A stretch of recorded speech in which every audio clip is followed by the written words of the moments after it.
मैंने हाल ही में एक मूवी देखी जिसका नाम है डोंट लुक अप, और ये one of the best movie है जितनी भी आज तक मैंने मूवीज़ देखी हैं उनमें से। ये मूवी आज के वर्ल्ड की काफ़ी बड़ी बड़ी प्रॉब्लम्स पे बात करती है। इस मूवी में दिखाया गया है कि कैसे हमारी आज की सोसाइटी पॉलिटिक्स और सेलिब्रिटीज़ के पीछे इतनी ऑब्सेस्ड है कि वो रियल इश्यूज़ पे ध्यान ही नहीं देती। कैसे आज की जनरेशन साइंटिस्ट और एक्सपर्ट्स की बातों पर ध्यान नहीं दे रहे हैं और पॉलिटिशियंस और सेलिब्रिटीज़ की फालतू से फालतू बातें, गलत से गलत बातों को मानने के लिए तैयार हैं, और क्या कॉन्सिक्वेंसेस हो सकते हैं ऐसा करने के। अगर हो सके तो आप इस मूवी को ज़रूर देखिए।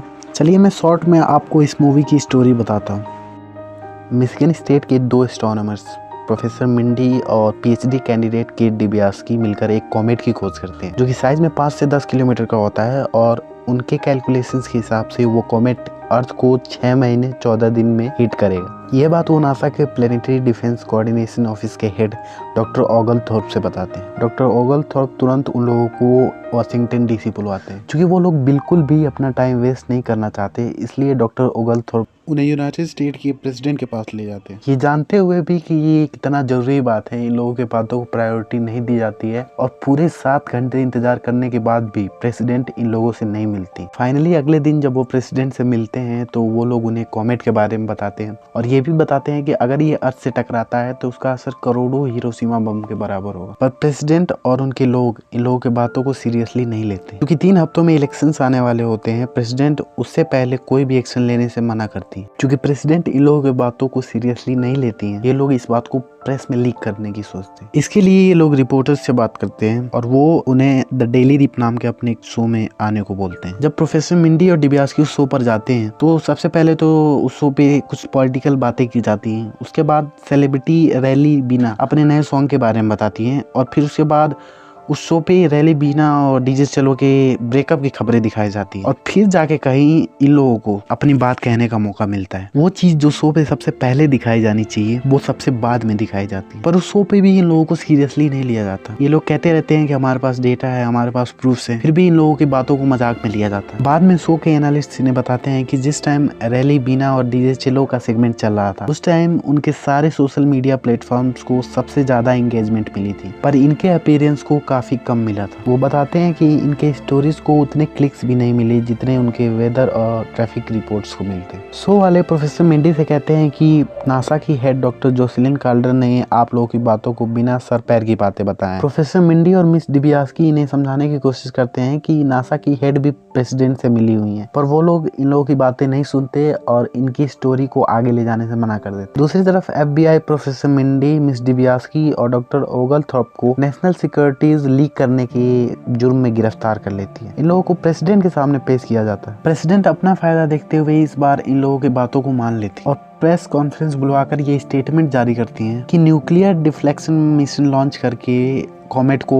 स्पेस में ही डिस्ट्रॉय कर दिया जाएगा। पर इस मिशन को बीच में ही रोक दिया जाता है पीटर नाम के एक बिजनेसमैन के कहने पे, जो कि बेस सेलुलर नाम की एक स्मार्टफोन कंपनी का मालिक और दुनिया का तीसरा सबसे अमीर व्यक्ति होता है। अब चूंकि पीटर प्रेसिडेंट के पार्टी के लिए डोनेट करता है, प्रेसिडेंट भी उसकी बात को मान लेती है। पीटर ये कहता है कि बेस सेलुलर के एस्ट्रोजियोलॉजिस्ट ने कॉमेट पर हुए स्पेक्ट्रोमीटर रीडिंग के थ्रू ये पता लगाया है कि उस कॉमेट में $32 ट्रिलियन के वैल्यूएबल मिनरल्स हो सकते हैं, जिसका इस्तेमाल स्मार्टफोन्स और कंप्यूटर बनाने में किया जाता है। और इसके अलावा $140 ट्रिलियन के अन्य मटेरियल्स हो सकते हैं उसमें। प्रोफेसर मिंडी बोलते हैं कि इन सारे वैल्यूएबल मिनरल्स और इन सारी चीजों का हम करेंगे क्या जब इंसान ही नहीं रहेगा इस पृथ्वी पर उस चीजों के लिए। तब पीटर बताता है कि उसके पास बीड नाम की एक नेक्स्ट लेवल टेक्नोलॉजी है जो कि कॉमेट को छोटे छोटे मीटियोरॉइड्स में तोड़ के उसे कंट्रोल्ड वे में पैसिफिक ओशन में लैंडिंग करा सकते हैं। पर ये नैनो टेक्नोलॉजी काम भी करेगी या नहीं इस बात का कोई प्रूफ नहीं होता, और ना ही इसे किसी और साइंटिस्ट द्वारा रिव्यू करने के लिए भेजा जाता है। प्रोफेसर मिंडी ये बार बार कहते हैं कि और साइंटिस्ट के द्वारा इस टेक्नोलॉजी का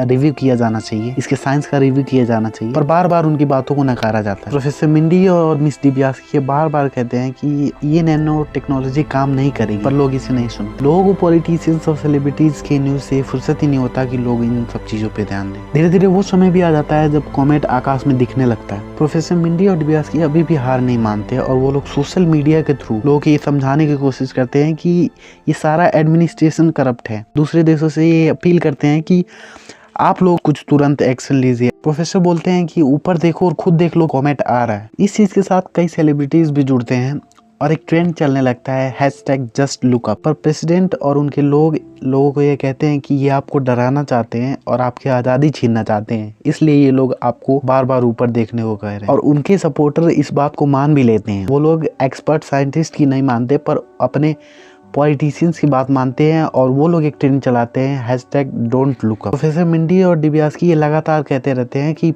कॉमेट को पृथ्वी पर लाकर और माइन करवाने का कोई भी प्रोसेस नहीं है। वो पूरी दुनिया के सभी देशों से अपील करते हैं कि वो लोग न्यूक्लियर डिफ्लेक्शन मिशन लॉन्च करें और इस प्लेनेट को बचा ले, मानव जाति को बचा ले, पर लोग उनकी नहीं सुनते हैं। प्रेसिडेंट और बेस्ट सेलुलर रसिया, इंडिया और चाइना को मिनरल्स के राइट्स देने से मना कर देते हैं और इसलिए ये तीनों देश मिलकर एक डिफ्लेक्शन मिशन ऑन कर देते हैं। पर वो मिशन फेल हो जाता है और सबकी एक लास्ट होप बचती है, वो है बीट टेक्नोलॉजी। पर वही होता है जो प्रोफेसर मिंडी शुरू से कहते आ रहे हैं, ये टेक्नोलॉजी भी फेल होती है और कॉमेट पृथ्वी को हिट करता है और सारे लोग मारे जाते हैं। पर पीटर, प्रेसिडेंट और ऐसे ही अमीर लोगों ने अपना इंतजाम पहले ही कर रखा था और वो एक स्पेसशिप में इस एक्सप्लोजन से पहले ही दूसरे किसी प्लेनेट के लिए निकल जाते हैं। ये मूवी एक संभावित घटना पर आधारित है। ये वो सच्चाई है जो कि हम फ्यूचर में देख सकते हैं अगर ऐसी कोई घटना हो तो। ये मूवी हमें बताती है कि क्या होता है जब हम एक्सपर्ट्स और साइंटिस्ट की ना सुन के पॉलिटिशियंस और सेलिब्रिटीज की सुनते हैं। ये मूवी हमें दिखाती है कि कैसे हमारा आज का जनरेशन ऑब्सेस्ड है पॉलिटिशियंस और सेलिब्रिटीज के पीछे। और ये मूवी कोई फिक्शन नहीं है, ये एक रियलिटी है जो हम आज जी रहे हैं। हमारे एक्सपर्ट्स और साइंटिस्ट हमें कितने दिनों से वार्न कर रहे हैं एनवायरमेंटल इश्यूज को लेके, pollution, over population, climate change, global warming. पर हमें कहाँ फुर्सत है इन सब चीज़ों के बारे में जानने की, इन सब चीज़ों के बारे में पढ़ने की, इनसे रिलेटेड न्यूज़ देखने की। ना, हमें फुर्सत नहीं मिलती अपने पॉलिटिकल पार्टी को सपोर्ट करने से, हमें फुर्सत नहीं मिलती अपने सेलिब्रिटी या अपने फेवरेट एक्टर से रिलेटेड न्यूज़ देखने से। और क्लाइमेट चेंज सबसे बड़ा इशू है जो ह्यूमैनिटी आज फेस कर रही है। इसके बारे में मैं एक सेपरेट वीडियो बनाऊंगा, हो सके तो नेक्स्ट वीडियो में इस बारे में डिटेल में बात करेंगे। Thanks for watching.